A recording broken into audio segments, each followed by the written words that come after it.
Um dos requisitos da petição inicial é que o autor, ao escrevê-la, indique os fatos e os fundamentos jurídicos e as provas com que o mesmo pretende demonstrar a veracidade do que foi alegado como prova fática. Então, a primeira orientação que eu quero deixar é que a grande maioria dos colegas, ao postular, né, na petição inicial, costuma colocar uma série de provas assim, que é bem distante do que o quadro fático que ele expôs e o que ele pretende provar. Porque, na verdade, como você percebe, vou até colocar aqui a redação do artigo, como você percebe aqui do artigo 319, a petição inicial indicará o quê? 3. O fato e os fundamentos jurídicos do pedido. 6. As provas com que o autor pretende demonstrar o quê? A verdade dos fatos alegados. Então, quando você indica as provas que você vai necessitar durante a instrução processual, essas provas que você está requerendo, elas têm que estar voltadas a comprovar os fatos, aqueles que você está narrando como uns acontecimentos, e não nada com relação ao direito. Então, se você vai entrar com uma ação de despejo, você não vai pedir alguma prova para dizer que quem está em mora deve ser despejado e coisa e tal. Não faz sentido. Na verdade, são fatos. Fatos esses ainda que sejam controvertidos. Eu vou até, aqui mais à frente, explicar o que seja isso. Você percebe aí também do artigo 373, que é ônus do autor, né? O ônus do autor quanto ao fato constitutivo do seu direito. Por isso que ele deve demonstrar a veracidade desses fatos. Agora, a gente tem que ver isso com reservas. E eu vou falar no próximo quadro. Por quê? Porque não se sabe o que é que o réu vai alegar e você não tem condições de dizer logo naturalmente com a inicial que tipo de prova você vai requerer. Está entendendo? Posso até exemplificar. Suponhamos que você ingresse com uma ação de cobrança, vamos lá, de um cheque prescrito, tá?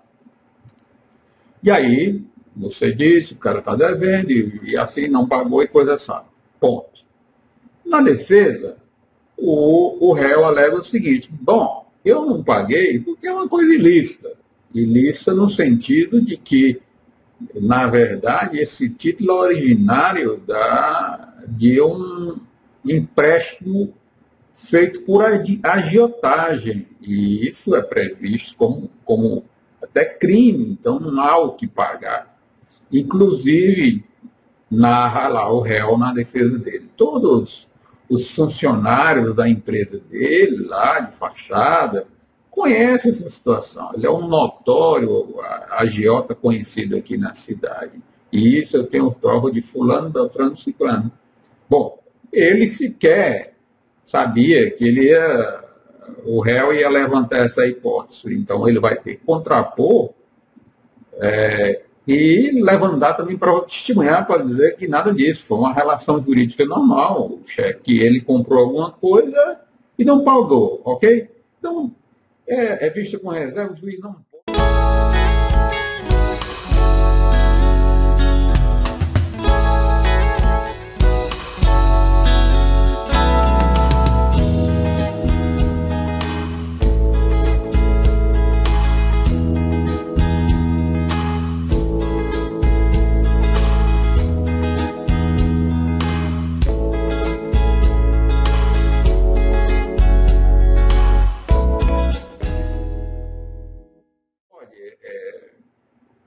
Porque você não pediu determinada prova no primeiro momento, não é? Vai indeferir lá na frente. Até porque lá quando do despacho saneador, é que ele vai ver qual é o conflito de fatos que estão acontecendo, tá certo? E mais ainda, fatos esses que tenham alguma viabilidade para auxiliar na procedência ou improcedência da causa, né? Então, é chamados fatos principais, ou também chamados de fatos jurídicos, quer dizer, os fatos que têm importância, que têm relevância para o julgamento da causa, né? Se não há necessidade sequer de prova-fato, o juiz vai anuncia o julgamento lá da causa e coisa e tal, não vai no despacho saneador. Mas numa situação dessa que eu acabei de narrar, muito provavelmente, né, há um conflito de fatos. Um diz que o cheque houvera uma relação jurídica normal, sem qualquer anomalia jurídica, e o outro narra que foi fruto de agiotagem e que, inclusive, uma das provas deles é testemunhal. Ok? Então, para resumir aqui essa primeira parte, quando fosse delimitar as provas a produzir, pode até generalizar. Proteste provar o alegado por todas as provas gerais admitidas de direito. Tudo bem? Pode ficar, isso é o suficiente. Vamos lá, vamos seguir aqui um pouco para a gente olhar com mais detalhes. Muito bem, aqui é justamente onde eu faço uma ressalva, dizendo que esse fato controvertido, né, ou fatos, né, acontecimentos controvertido no seguinte de quê? De que há havendo uma colisão, né? Um fala uma coisa e a outra é totalmente divertida. Então há uma controvérsia com relação a isso. Então eu estou dizendo que depende do que será alegado na contestação. Você percebe que ele, réu, vai dizer quais as provas que pretende produzir. Ou seja, se ele diz lá que é agiotagem e vai produzir com prova testemunhal, então nada mais justo que, na hora que o magistrado for delimitar o despacho saneador, ele vai dizer quais são as provas que serão admitidas, né? E as que estejam, então, em conflito, né? E fará a distribuição das provas. Olha, você vai ter que provar isso e você vai ter que provar aquilo, né? Ele vai delimitar as questões de fato. Olha o inciso 2 lá. Nesse despacho, no despacho saneador, ele vai dizer, olha, eu vou delimitar, vou dizer aqui, do que eu encontrei nesse confronto aqui, do que eu encontrei nesse confronto entre contestação e petição inicial, eu vou dizer, delimitar aqui nesse despacho saneador, quais são os fatos que são controvertidos e que eu, como magistrado, necessito de esclarecimentos para extirpar essa controvérsia. Daí eu vou querer a seguinte prova: depoimento pessoal, não vou acolher, né? A parte já até pediu. Vou necessidade da prova testemunhal e coisa e tal. Tá certo?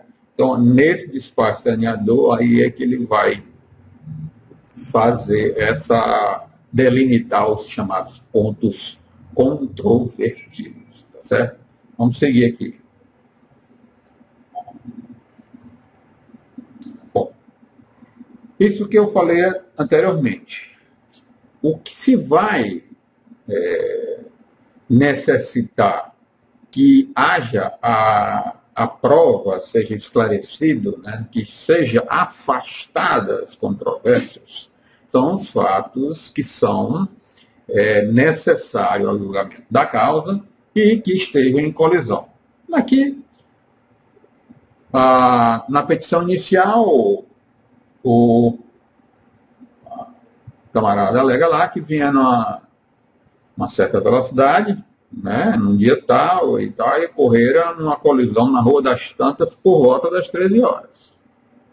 Okay? Isso foi o primeiro fato narrado na petição inicial. Muito bem. O réu, na contestação, ele diz também, olha, realmente houve essa colisão, foi lá na Rua das Tantas às 13h30. Bom, aqui não há controvérsia. Ambos concordam, não há nada que provar, né? Nesse caso aí, de sim ou de não aconteceu, não aconteceu. Isso não é prova controvertida. Porém, mais lá na frente, na petição inicial, ele vai lá e narra a seguinte situação.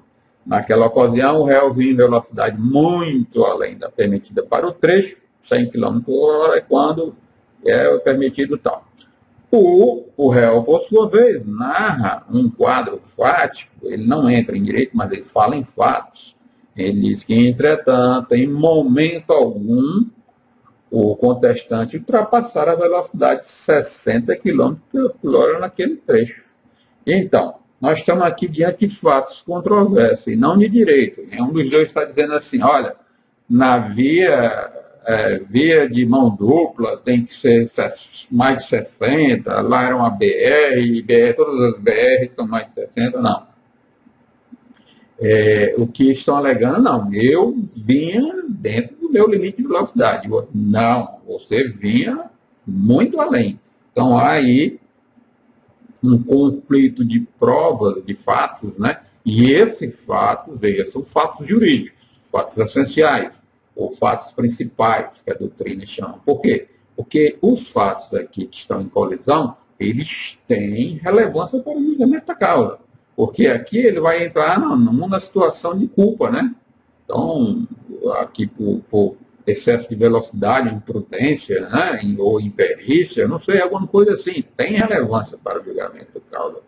O que não tinha, se dissesse assim, olha, e ainda foi lá, ele disse que não ia pagar aí a batida. De jeito nenhum, não vou pagar isso. Qual a relevância que esses fatos têm para o julgamento da causa? Nenhum. Né? Então, além de ser fatos controversos, tem que ser fatos que tenham relevância para o julgamento da causa, tem importância. Ok? Vamos seguir aqui.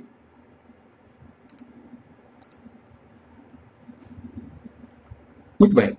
Nesses fatos controversos que foi encontrado, né, o juiz vai determinar as provas, né, que serão necessárias ao julgamento do mérito, não é? Porque ele precisa se apoiar no que foi produzido durante a instrução processual. Tudo bem? Vamos lá. Ok. Então, o que há de mais importante nessa situação toda que eu acabo de explicar é que, quando você peticionar, os requisitos é que você, no inciso segundo ou terceiro, né? Deixa eu voltar aqui um pouco. O CPC, no requisito da petição inicial. No inciso terceiro do artigo 319, ele diz que você indicará o fato e os fundamentos jurídicos do pedido. Fato e fundamento jurídico é o seguinte: esses fatos que aconteceu, eles têm acolhimento na legislação, né, o tal fundamento aqui, ok? Digamos assim, ele vinha a 70 km por hora, naquele trecho. Ponto. Fato. Agora, com quais fundamentos jurídicos que esses fatos que você está narrando, você está pedindo a procedência do pedido?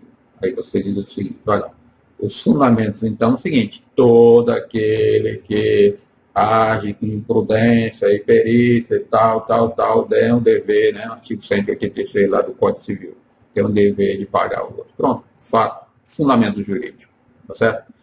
Não esqueçamos que fundamento jurídico não significa fundamento legal. Fundamento legal é esse que eu acabei de dizer, artigo 186 do Código Civil.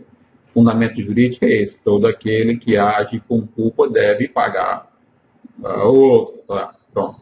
Então, é um fundamento jurídico, não precisa você especificar isso na petição inicial, fundamento legal. Tá certo? Aí, quando você narra esse fato, então você, lá na frente, o próprio CPC, no inciso 6, diz assim: agora, já que você narrou esse fato e diz esse fundamento, agora me diga de que forma você vai demonstrar que isso é verdade, esses fatos aconteceram.